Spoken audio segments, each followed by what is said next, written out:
Chapter 11. The Man on the Tour.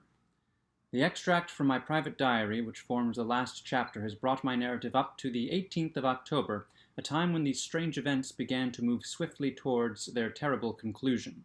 The incidents of the next few days are incredibly graven upon my recollection, and I can tell them without reference to the notes made at the time. I start them from the day which succeeded that upon which I had established two facts of great importance: the one, that Mrs. Laura Lyons of Coombe Tracey had written to Sir Charles Baskerville, and made an appointment with him at the very place and hour that he met his death; the other, that the lurking man upon the moor was to be found among the stone huts upon the hillside. With these two facts in my possession, I felt that either my intelligence or my courage must be deficient if I could not throw some further light upon these dark places. I had no opportunity to tell the baronet what I had learned about Mrs. Lyons upon the evening before, for Dr. Mortimer remained with him at cards until it was very late. At breakfast, however, I informed him about my discovery, and asked him whether he would care to accompany me to Coombe Tracey. At first he was very eager to come, but on second thought it seemed to both of us that if I went alone the results might be better. The more formal we made the visit, the less information we might obtain. I left Sir Henry behind, therefore, not without some prickings of conscience, and drove off upon my new quest. When I reached Coombe Tracey, I told Perkins to put up the horses, and I made inquiries for the lady whom I had come to interrogate. I had no difficulty in finding her rooms, which were central and well appointed. A maid showed me in without ceremony, and as I entered the sitting-room, a lady who was sitting before a Remington typewriter sprang up with a pleasant smile of welcome. Her face fell, however, when she saw that I was a stranger, and she sat down again and asked me the object of my visit. The first impression left by Mrs. Lyons was one of extreme beauty. Her eyes and hair were of the same rich hazel color, and her cheeks, though considerably freckled, were flushed with the exquisite bloom of the brunette, the dainty pink which lurks at the heart of the sulphur rose. Admiration was, I repeat, the first impression, but the second was criticism. There was something subtly wrong with the face, some coarseness of expression, some hardness, perhaps, of eye, some looseness of lip, which marred its perfect beauty. But these, of course, are afterthoughts. At the moment, I was simply conscious that I was in the presence of a very handsome woman, and that she was asking me the reasons for my visit. I had not quite understood until that instant how delicate my mission was. "I have the pleasure," said I, "of knowing your father." It was a clumsy introduction, and the lady made me feel it. "There is nothing in common between my father and me," she said. "I owe him nothing, and his friends are not mine. If it were not for the late Sir Charles Baskerville and some other kind hearts, I might have starved for all that my father cared.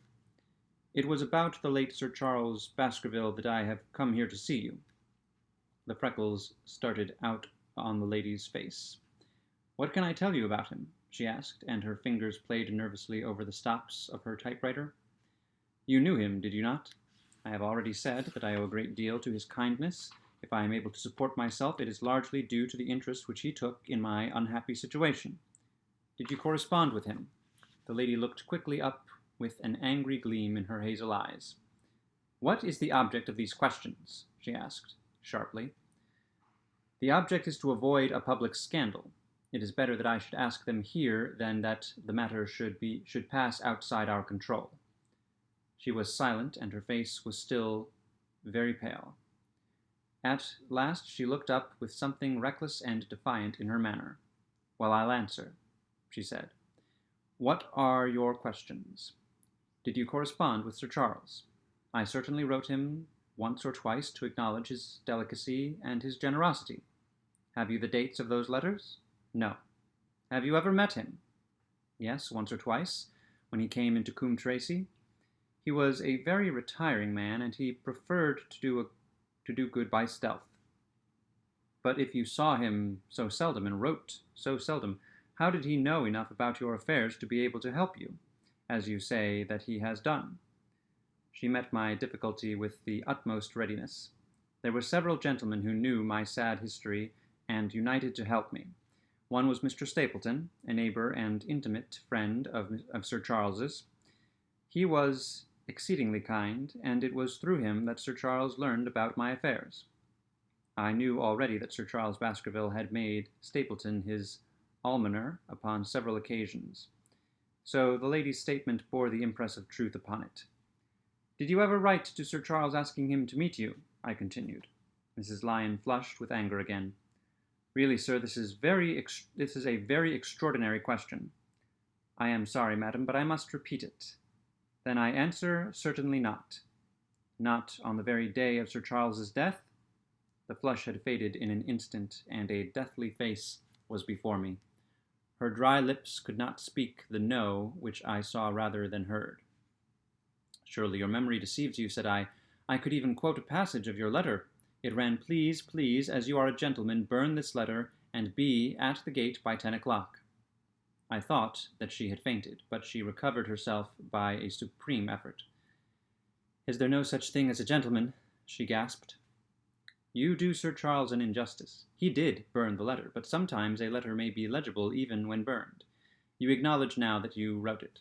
"Yes, I did write it," she cried, pouring out her soul in a torrent of words. "I did write it. Why should I deny it? I have no reason to be ashamed of it. I wished him to help me. I believed that if I had an interview, I could gain his help, so I asked him to meet me." "But why at such an hour?" "Because I had only just learned that he was going to London next day and might be away for months. There were reasons why I could not get there earlier." "But why a rendezvous in the garden instead of a visit to the house? Do you think a woman could go alone at that hour to a bachelor's house?" "Well, what happened when you did get there?" "I never went." "Mrs. Lyons." "No, I swear it to you on all I hold sacred. I never went. Something intervened to prevent my going." "What was that?" "That is a private matter. I cannot tell it." "You acknowledge, then, that you made an appointment with Sir Charles at the very hour and place at which he met his death, but you deny that you kept the appointment. That is the truth." Again and again I cross-questioned her, but I could never get past that point. "Mrs. Lyons," said I, as I rose from this long and inclusive interview, "you are taking a very great responsibility and putting yourself in a very false position by not making an absolutely clean breast of all that you know. If I have to call in the aid of the police, you will find how seriously you are compromised. If your position is innocent, why did you in the first instance deny having written to Sir Charles upon that date?" "Because I feared that some false conclusion might be drawn from it, and that I might find myself involved in a scandal." "And why were you so pressing that Sir Charles should destroy your letter?" "If you have read the letter, you will know." "I did not say that I had read all the letter." "You quoted some of it." "I quoted the postscript. The letter had, as I said, been burned, and it was not all legible. I ask you once again why it was that you were so pressing that Sir Charles should destroy this letter which he received on the day of his death." "The matter is a very private one." "The more reason why you should avoid a public investigation." "I will tell you, then. If you have heard anything of my unhappy history, you will know that I made a rash marriage and had reason to regret it." "I have heard so much." "My life has been one incessant persecution from a husband whom I abhor. The law is upon his side, and every day I am faced by the possibility that he may force me to live with him. At the time that I wrote the letter to Sir Charles, I had learned that there was a prospect of my regaining my freedom if certain expenses could be met. It meant everything to me: peace of mind, happiness, self-respect, everything. I knew Sir Charles's generosity, and I thought that if he heard the story from my own lips, he would help me." "Then how is it that you did not go?" "Because I received help in the interval from another source." Why then did you not write to Sir Charles and explain this?" "So I should have done had I not seen his death in the paper next morning."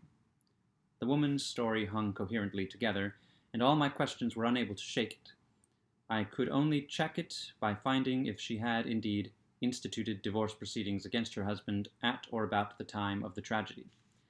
It was unlikely that she would dare to say that she had not been to Baskerville Hall if she really had been, for a trap would be necessary to take her there, and could not have returned to Coombe Tracey until the early hours of the morning.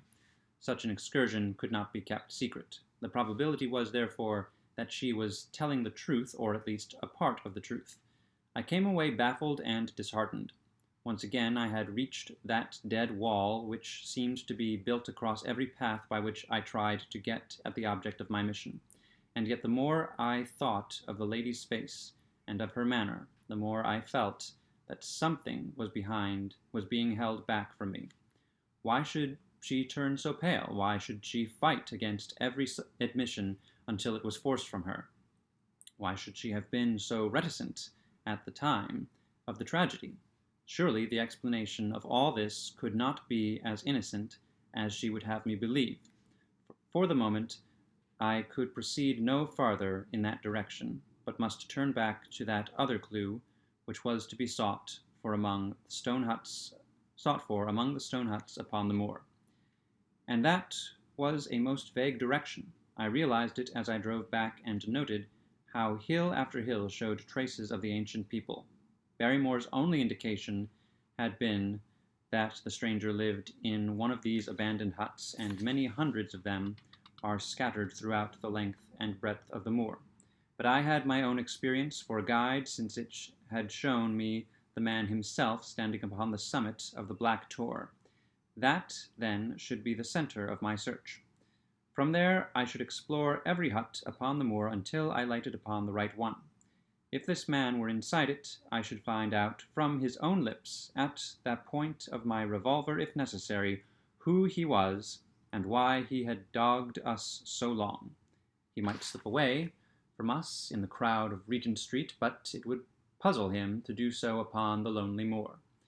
On the other hand, if I should find the hut and its tenant should not be within it, I must remain there, however long the vigil, until he returned.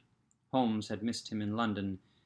It would indeed be a triumph for me if I could run him to earth where my master had failed. Luck had been against us again and again in this inquiry, but now at last it came to my aid, and the messenger of good fortune was none other than Mr. Frankland, who was standing grey-whiskered and red-faced outside the gate of his garden, which opened on to the high road along which I travelled. "Good day, Dr. Watson," cried he with unwonted good humour. "You must really give your horses a rest and come in to have a glass of wine, and to congratulate me."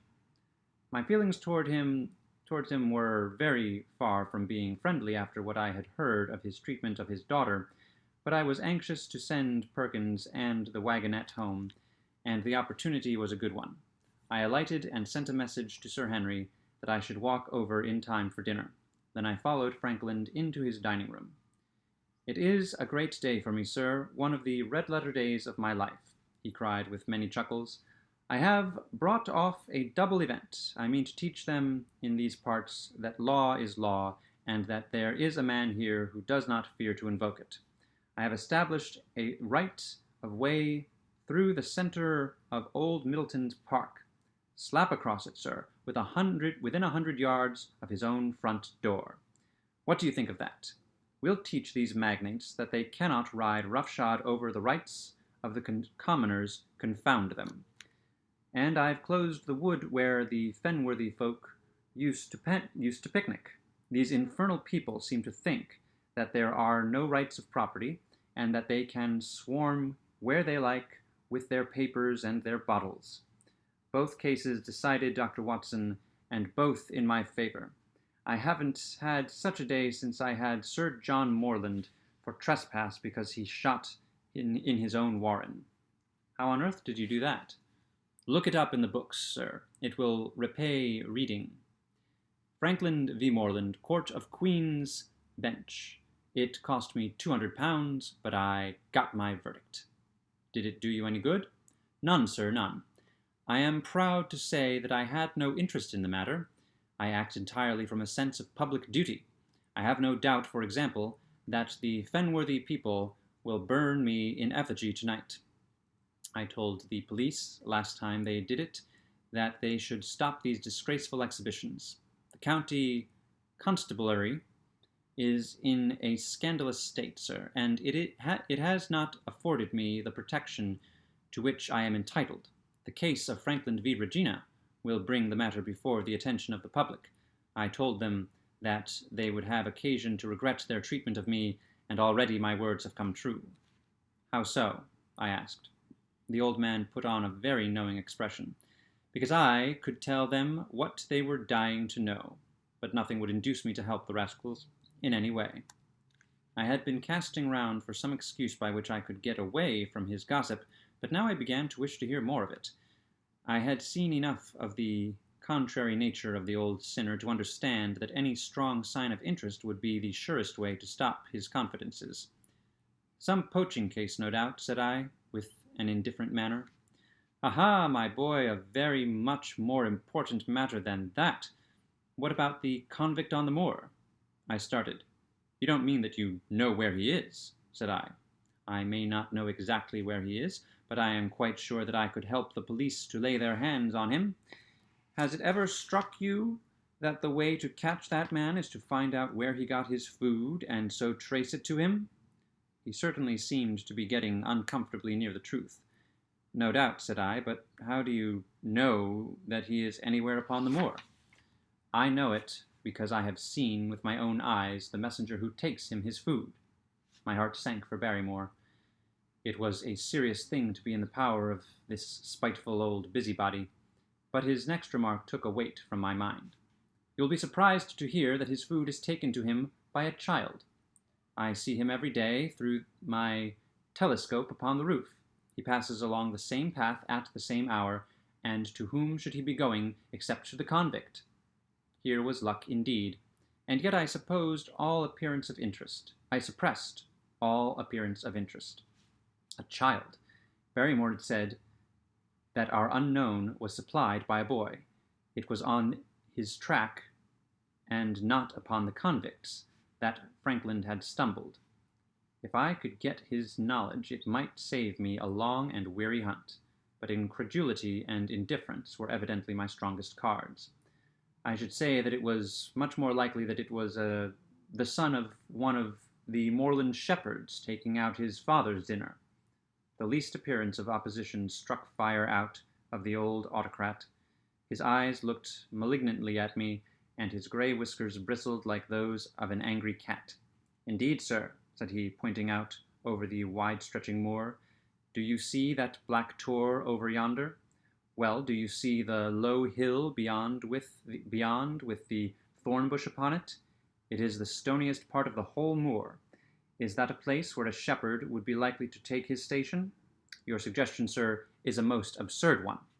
I meekly answered that I had spoken without knowing all the facts. My submission pleased him and led him to further confidences. You may be sure, sir, that I have very good grounds before I come to an opinion. I have seen the boy again and again with his bundle, every day, and sometimes twice a day. I have been able... But wait a moment, Dr. Watson. Do my eyes deceive me, or is there, at the present moment, something moving upon that hillside? It was several miles off, but I could distinctly see a small dark dot against the dull green and gray. Come, sir, come, said Franklin, rushing upstairs. You will see with your own eyes, and judge for yourself. The telescope, a formidable instrument mounted upon a tripod, stood upon the flat leads of the house. Franklin clapped his eye to it, and gave a cry of satisfaction. Quick, Dr. Watson, quick, before he passes over the hill. There he was, sure enough, a small urchin with a little bundle upon his shoulder, toiling slowly up the hill. When he reached the crest, I saw the ragged, uncouth figure outlined for an instant against the cold blue sky. He looked round him with a furtive and stealthy air, as one who dreads pursuit. Then he vanished over the hill. Well, am I right? Certainly there is a boy who seems to have some secret errand, and what the errand is, even a county constable could guess. But no, not one word shall they have from me, and I bind you to secrecy also, Dr. Watson, not a word. You understand? Just as you wish. They have treated me shamefully. When the facts come out in Franklin v. Regina, I venture to think that a thrill of indignation will run through the country. Nothing would induce me to help the police in any way. For all they cared, it might have been me, instead of my effigy, which these rascals burned at the stake. Surely you are not going? You will help me to empty the decanter in honor of this great occasion. But I resisted all his solicitations and succeeded in dissuading him from his announced intention of walking home with me. I kept the road as long as his eye was on me, and then I struck off across the moor and made for the stony hill over which the boy had disappeared. Everything was working in my favor, and I swore that it should not be through lack of energy or perseverance that I should miss the chance which fortune had thrown in my way. The sun was already sinking when I reached the summit of the hill, and the long slopes beneath me were all golden green on one side and gray shadow on the other. A haze lay low upon the farthest skyline, out of which jutted the fantastic shapes of Belliver and Vixen Tor. Over the wide expanse there was no sound and no movement. One great gray bird, a gull or curlew, soared aloft in the blue heaven. He and I seemed to be the only living things between the huge arch of the sky and the desert beneath it. The barren scene, the sense of loneliness, and the mystery and urgency of my task all struck a chill into my heart.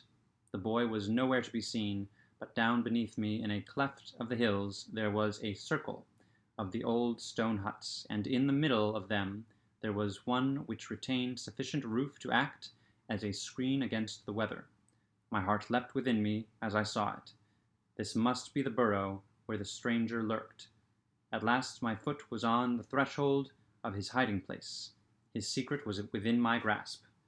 As I approached the hut, walking as warily as Stapleton would do when with poised net he drew near the settled butterfly, I satisfied myself that the place had indeed been used as a habitation. A vague pathway among the boulders led to the dilapidated opening which served as a door. All was silent within. The unknown might be lurking there, for he might be prowling on the moor. My nerves tingled with the sense of adventure. Throwing aside my cigarette, I closed my hand upon the butt of my revolver, and walking swiftly up to the door, I looked in. The place was empty, but there were ample signs that I had not come upon a false scent. This was certainly where the man lived. Some blankets rolled in a waterproof lay upon that very stone slab upon which Neolithic man had once slumbered. The ashes of a fire were heaped in a rude grate. Beside it lay some cooking utensils and a bucket half full of water. A litter of empty tins showed that the place had been occupied for some time, and I saw, as my eyes became accustomed to the checkered light, a pannikin and a half-full bottle of spirits standing in the corner. In the middle of the hut, a flat stone served the purpose of a table, and upon this stood a small cloth bundle, the same, no doubt, which I had seen through the telescope upon the shoulder of the boy. It contained a loaf of bread, a tinned tongue, and 2 tins of preserved peaches. As I set it down again after having examined it, my heart leapt to see that beneath it there lay a sheet of paper with writing upon it. I raised it, and this was what I read, thoroughly scrawled in pencil. Dr. Watson has gone to Coombe Tracy. For a minute I stood there with the paper in my hands, thinking out the meaning of this curt message. It was I, then, and not Sir Henry, who was being dogged by this secret man. He had not followed me himself, but he had sent an agent, the boy perhaps, upon my track, and this was his report. Possibly I had taken no step since I had been upon the moor which had not been observed and reported. Always there was this feeling of an unseen force, a fine net drawn round us with infinite skill and delicacy, holding us so lightly that it was only at some supreme moment that one realized that one was indeed entangled in its meshes. If there was one report, there might be others, so I looked round the hut in search of them. There was no trace, however, of anything of the kind, nor could I discover any sign which might indicate the character or intentions of the man who lived in this singular place, save that he must be of Spartan habits. and carved little for the comforts of life, and cared little for the comforts of life. When I thought of the heavy rains and looked at the gaping roof, I understood how strong and immutable must be the purpose which had kept him in that inhospitable abode. Was he our malignant enemy, or was he by chance our guardian angel? I swore that I would not leave the hut until I knew. Outside the sun was sinking low, and the west was blazing with scarlet and gold. Its reflection was shot back in ruddy patches by the distant pools which lay amid the great Grimpen mire. There were the two towers of Baskerville Hall, and there a distant blur of smoke which marked the village of Grimpen. Between the two, behind the hill, was the house of the Stapletons. All was sweet and mellow and peaceful in the golden evening light, and yet, as I looked at them, my soul shared none of the peace of nature, but quivered at the vagueness and the terror of that interview which every instant was bringing nearer. With tingling nerves but a fixed purpose, I sat in the dark recess of the hut and waited with somber patience for the coming of its tenant. And then at last I heard him. Far away came the sharp clink of a boot striking upon a stone, then another, and yet another, coming nearer and nearer. I shrank back into the darkest corner and cocked the pistol in my pocket, determined not to be discovered myself until I had an opportunity of seeing something of the stranger. There was a long pause, which showed that he had stopped. Then once more the footsteps approached, and a shadow fell across the opening of the hut. "It is a lovely evening, my dear Watson," said a well-known voice. "I really think that you will be more comfortable outside than in."